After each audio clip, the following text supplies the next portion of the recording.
Hello and welcome to this course on marketing automation. In this course, we're going to cover how to increase your sales by leveraging automation workflows. This course is divided into 3 modules. Module 1 is an overview of automation concepts and tools. Module 2 covers common automation workflows and campaigns. And Module 3 teaches you how to build your first workflow from scratch.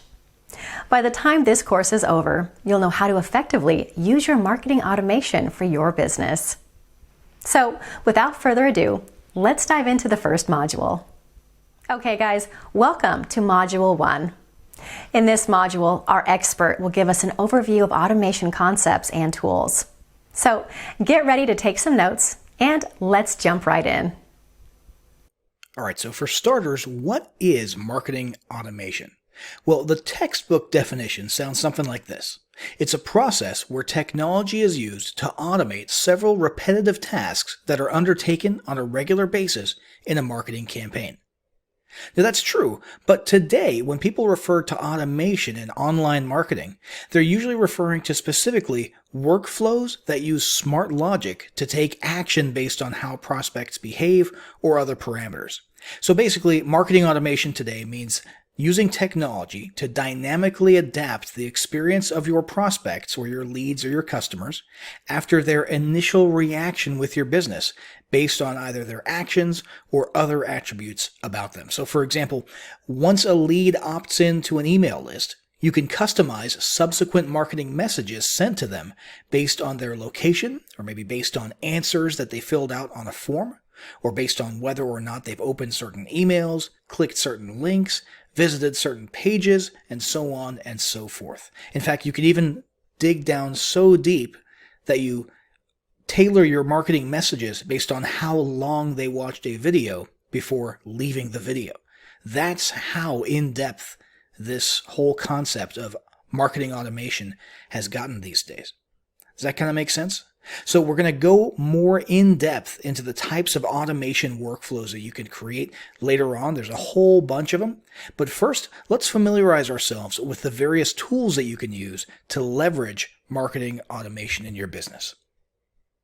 So the first 2 that we're going to look at are email specific. They mostly center around email automation, which is probably the vast majority of marketing automation that happens today. It's going to be Drip and GetResponse. So Drip is a very cool, slightly newer email marketing platform. And what we're looking at right here are basically templates for their workflows.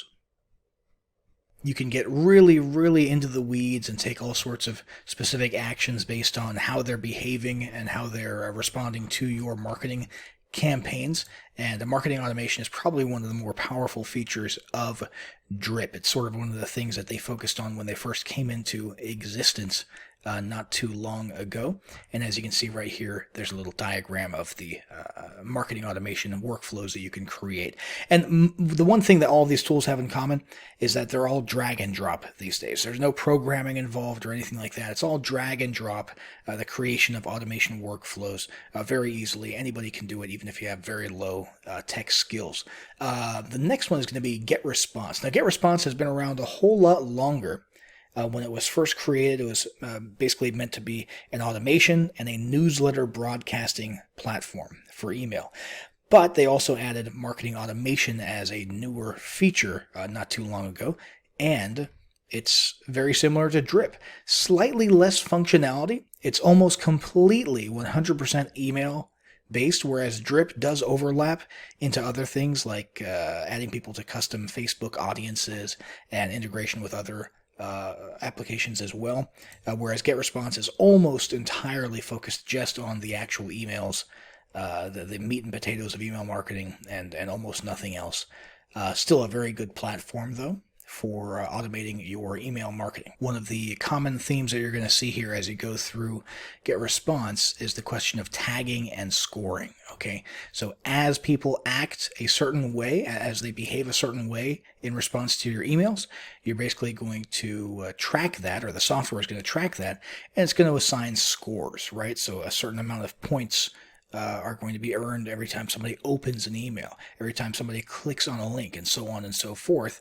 And so your contacts are gradually going to actually develop no kidding, real scores, and those scores can be used to trigger other actions down the road. So for example, if somebody doesn't open an email after like 20 days, there's still no email opens happening, right? And so their score drops to a level where suddenly a trigger comes into play, and they're sent into what's called a win-back sequence, where you start sending specific subject lines that are designed to acknowledge that they're not opening your emails and trying to get them to open those emails and engage with you in some way, shape, or form before eventually, if the score gets low enough, booting them from your list.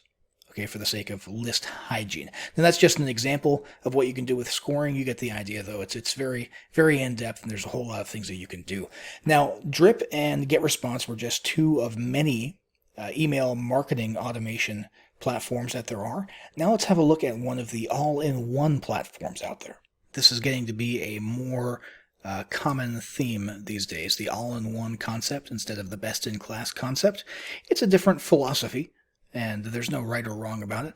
Kartra is one of the more high-visibility all-in-one platforms, and basically what that means is it's not just automating your marketing messages, it's also including all of your other stuff as well. So the landing pages, the opt-in pages, the sales pages, the checkout carts, the payment processing, the building of sales funnels, all that good stuff, plus all of the stuff that we just talked about on the email side of things as well.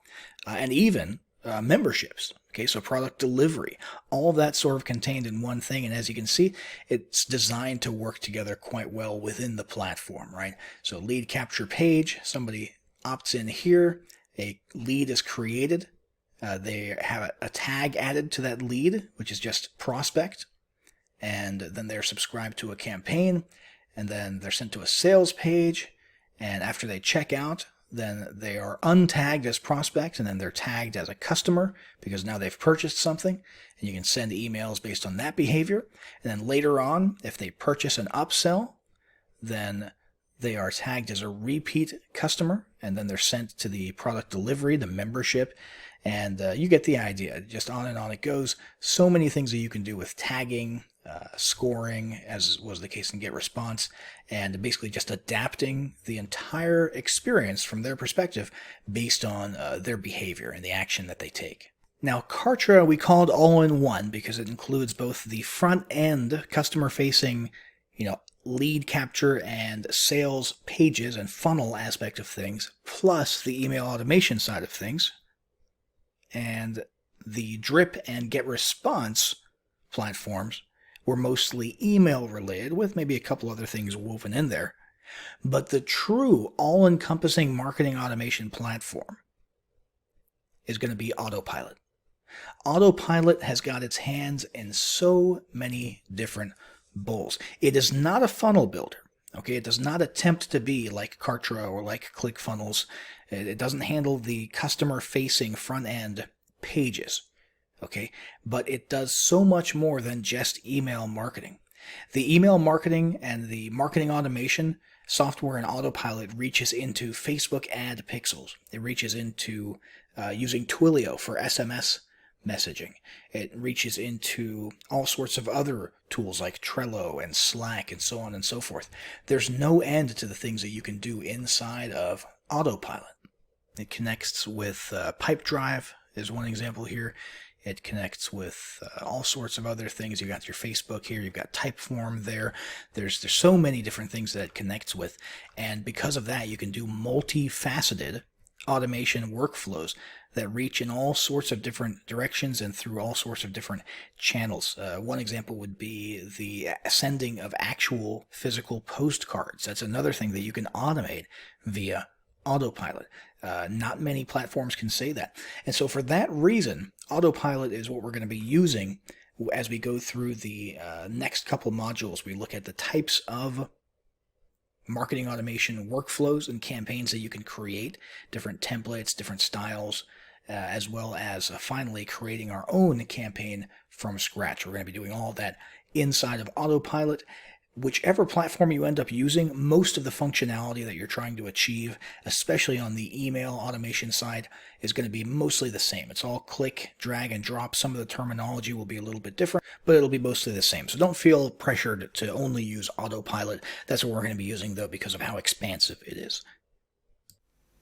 Hey folks, welcome to Module 2. In this module, our expert will cover common automation workflows and campaigns. So get ready to take some notes and let's jump right in.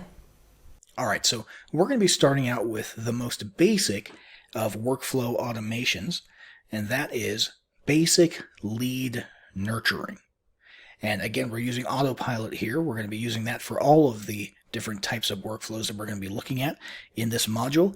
Again, you can do basically the same thing in any platform that you're going to be using, but Autopilot is nice for our purposes here because it includes a whole bunch of preloaded and fleshed out types of campaigns, starting from the very basic nurturing a new lead all the way to the more advanced stuff having to do with webinars, text messages, cart abandonment, and that sort of thing. So let's jump straight into this one, nurturing a lead. This is very basic, very bare bones. Someone joins a certain list. When they join that list, then they're sent an email. Once that email is sent, there's a delay of, in this case, 10 days, and then another email is sent. Another delay, another email is sent, another delay, another email, and then once you're done sending them the content that you use for nurturing them, you would add them to a new list. And in this case, the list is called Nurture Done, which could potentially start them on a whole nother new automation campaign designed to fill another purpose. But the important thing here to notice is that while all of these things are happening, it's not linear. Other things are happening as well. So this email was sent, and then there's a condition line here saying on click. So if that email is clicked, then they get sent into a 1-day delay, and then they're sent another email follow-up. Same thing here. So if any of the emails throughout this entire period of what looks like probably about 30 days, so nurturing a lead over the course of 30 days, if any of them are not only opened, but a link inside is clicked, well, that's an indicator to you that they are interested in what you're offering, and after 1 day, 1 day after clicking any of those emails, they're sent into this whole workflow process here, which includes a sales follow-up. And here's an example of a sales follow-up. Hi, Lisa. We noticed you're interested in learning more about trial journeys, etc., etc. Would you like to book an interactive demo? Okay, so that's just an example of what they do over at Autopilot. That's what would be in this email. Okay, how do you know that they're interested? Because they clicked. Okay, and you used your drag and drop interface to say if anybody clicks on a link inside of one of these emails, start a 1-day timer, and then send them these follow-up sales emails. After that happens, they're added to Nurture Engaged, which is a new list, right? Which again could start them on a whole nother campaign, and they are ejected from this journey. Because they're already working directly with a sales representative, they're getting demos and stuff, they don't need to continue getting all of these emails. And so one of the actions that are taken based on their behavior is they are ejected after they've been added to this list. Now that's a very basic 101 level new lead nurturing workflow right there. Another one we can look at though is a 30-day trial nurturing campaign. So let's say you have a software and you're letting people demo it or trial it for free for 30 days. This is what you could do. So first off, you'll notice as soon as someone submits a form signing up for the free trial, there's 2 different courses of action that begin simultaneously. First, an email is sent, and we'll go down this track in a moment. But then also they're sent a message, a heads-up message, and they're added to a Facebook custom audience, which is also very handy for remarketing. Now, following up on that email, the free trial email is sent and there's a 1-day delay. And after that delay, Another email is sent here, and there's some notes to explain what's going on here. Basically, the first 3 days of a trial is when people are most likely to open and respond to emails. So this template puts a lot of emphasis on day 1, 2, and 3, and that's why there's a short duration. There's only 24 hours of gaps in between the first several emails. Later on, those times sort of start to expand a little bit. You're checking in with people every 12 days. Send an email, wait, send an email, wait, and then towards the end here it gets more important because they're starting to run out of time, right? They've only got, a few days left in their trial, and you really want to try and get them to upgrade to a full account before their trial expires, right? And then finally an email where they're asking for feedback on the software from the trial user, and post-trial nurture list is what they're added to after the very end, after they've been sent those emails. Very important detail here, though. Here's another trigger and an action. Okay, if, based on the smart segmenting that you can do inside of Autopilot, if they become a paying customer, which means during or at the end of their trial they upgraded, right, and are now on the paid plan, then, so this is if then, right? If that, then they are ejected from this journey. Because what happens if someone, let's say right here on day 3 or day 15, decides to open up one of your emails and say, you know what, fine, okay, I'll click through and I'll go upgrade. And they upgrade and they end their trial and they become a paying customer. Well, you don't want them getting all of these emails about trials, about how their trial's going. Right? That's a very important part of every workflow, is making sure that you think about all the different possibilities and make sure that your automation is doing what it's supposed to do, which is adapting to all those different possibilities, adapting to all of those different types of behavior and responses from your customers. Okay, so the whole nature of these workflows is to be dynamic as possible. And so don't forget steps like this, removing people from workflows once a desired result has been obtained. Another one we can look at here is registration follow-up. So when someone registers for, let's say, a webinar or even a live in-person event, once they've submitted that registration form, you can send them into an audience at MailChimp, is the example here, so an email list. Add them to another list here at Autopilot, and send a Slack message to your team, letting them know that a new person has signed up. Add a 1-day delay, and then send an SMS. Okay, so this is very basic, bare bones, reminding them about the event that they registered for. So event registration follow-up. A little bit more advanced would be managing the attendees of a webinar. Now this one's very cool because it segments people based on how they felt after a webinar. So John, how was the webinar after attending? How do you feel about the software after they sat through the webinar? And they've got 3 options here.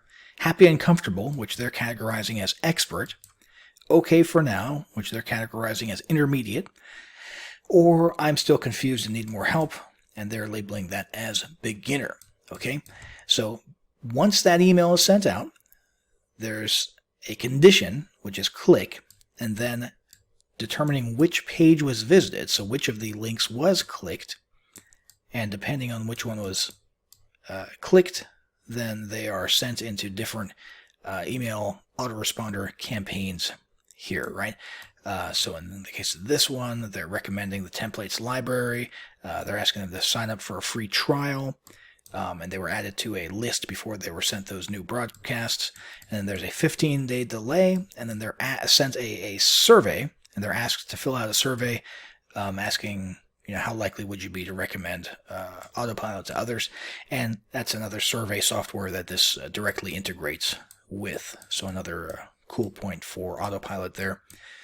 And then on the intermediate one, there's a video follow-up via email. So if they chose this option here, the I'm okay for now, there would be a video follow-up. And then here, I'm still confused and need more help. That's the beginner one. If they had clicked on that one, well, then they would have had a completely different experience. Okay, they would have been sent into a pipeline with this integration with pipeline here, or they would have been sent a heads-up message and they're going to start getting engaged as a beginner, trying to get these people eventually to understand the software more and eventually sign up for it, and so on and so forth. So that's managing attendees after a webinar based on what they thought of the webinar, and that's a very cool way to do it.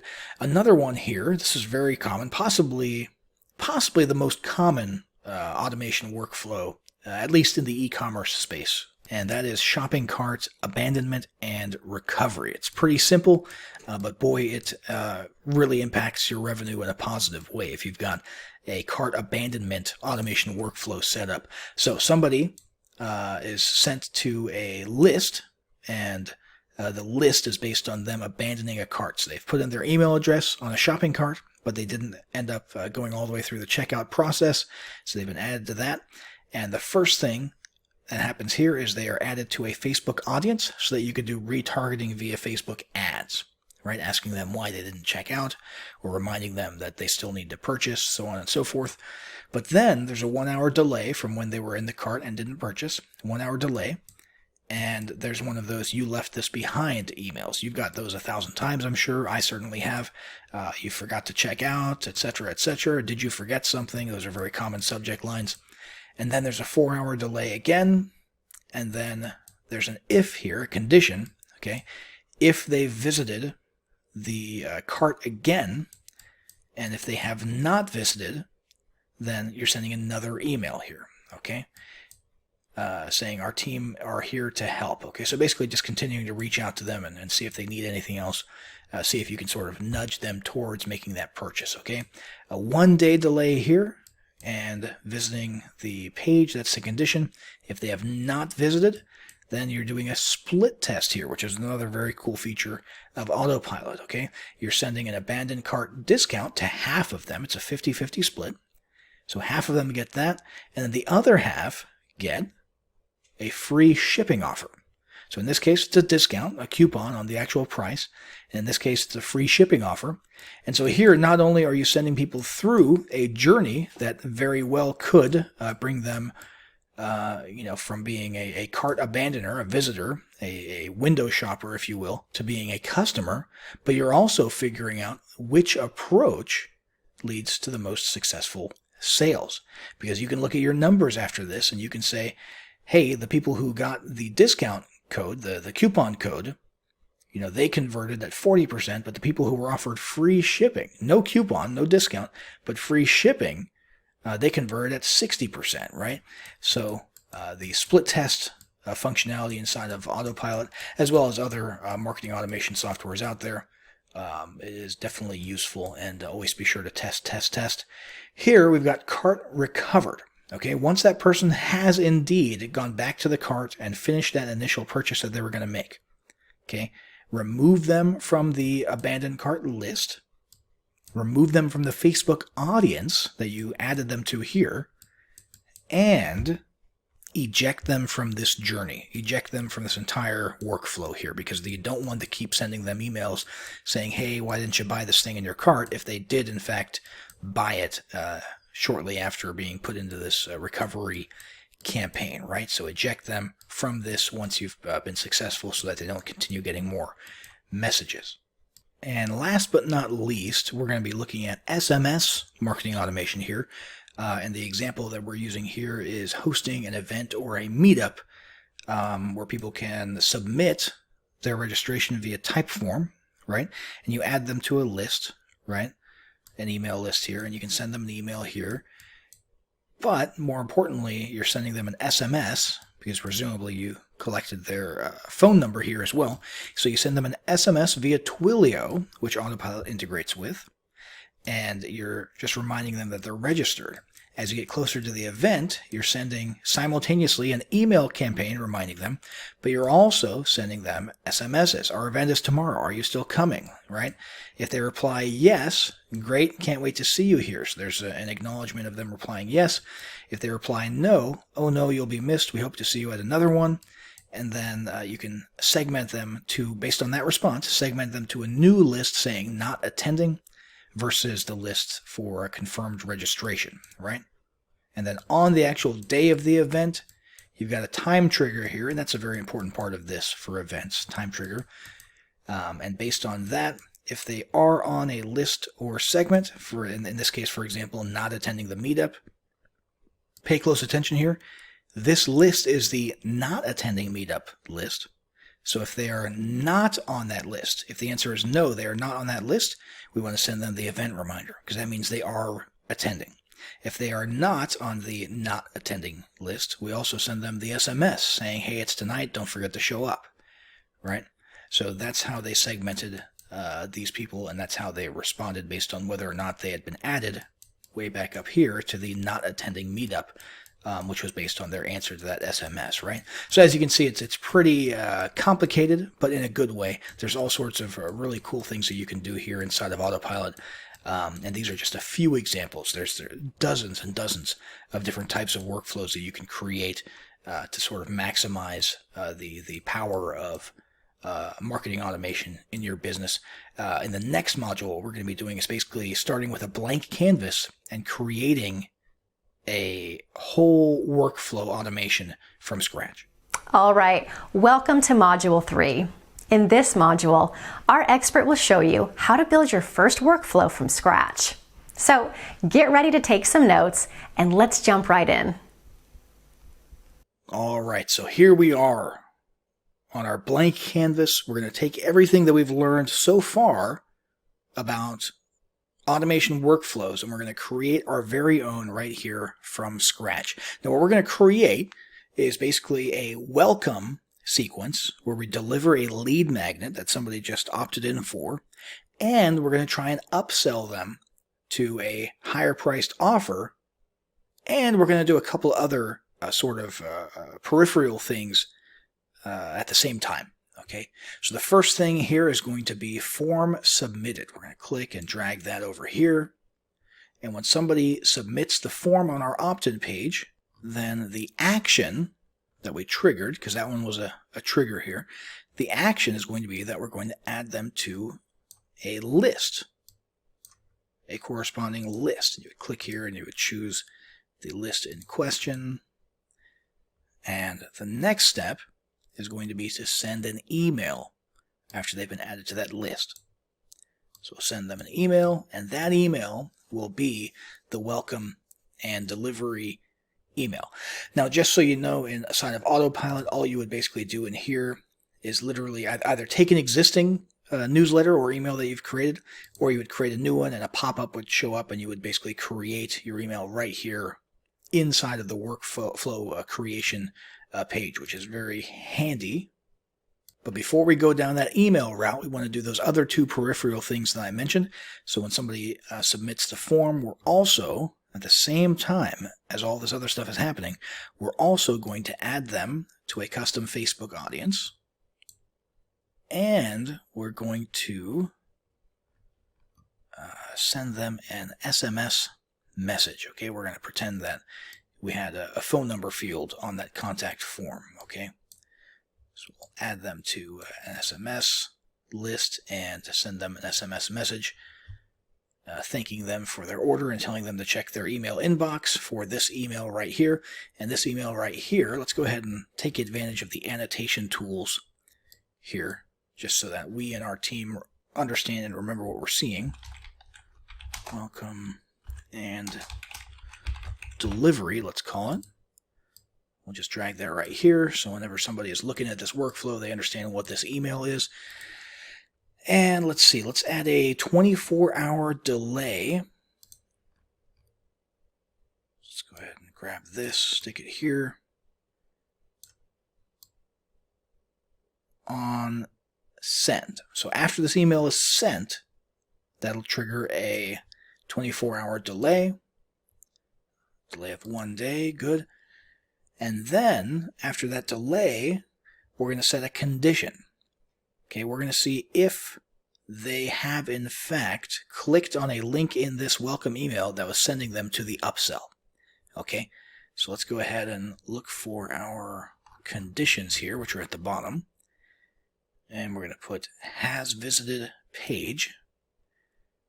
And we're going to grab this and bring it down here.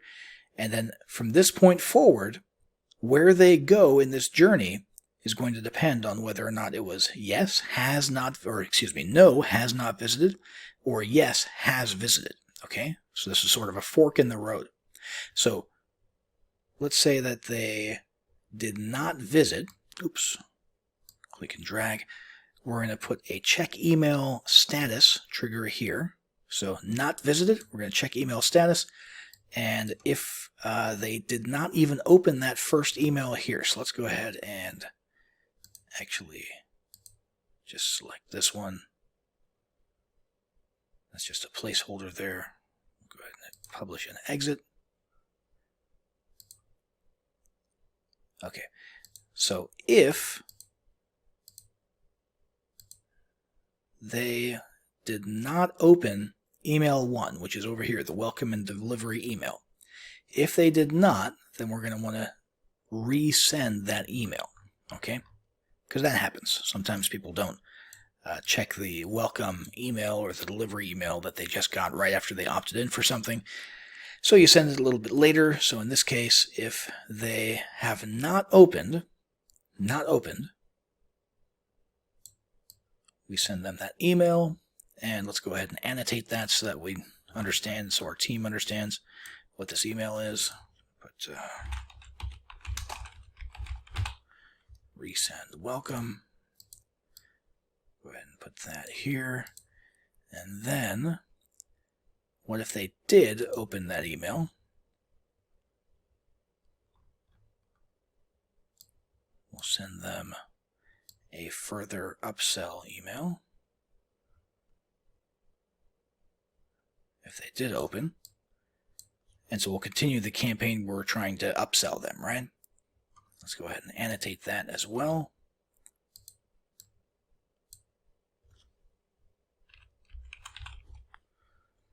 Upsell, just so we know what that email is for.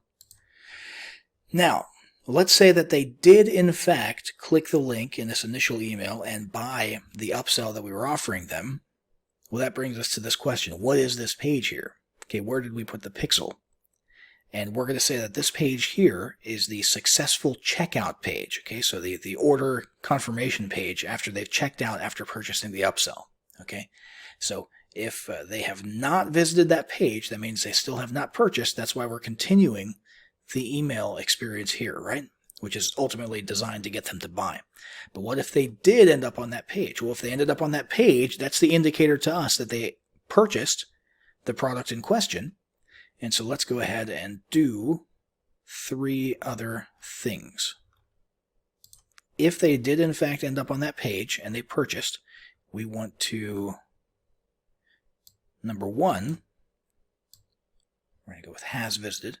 Number 1, add them to a new list, and that would be a customer list, right? For people who bought the upsell. And then, number 2, we want to remove them from this list. Okay. They're no longer just prospects because they've purchased the offer. And then finally, you'll recall this from module 2. We saw it in a couple of examples. We'll do it here as well.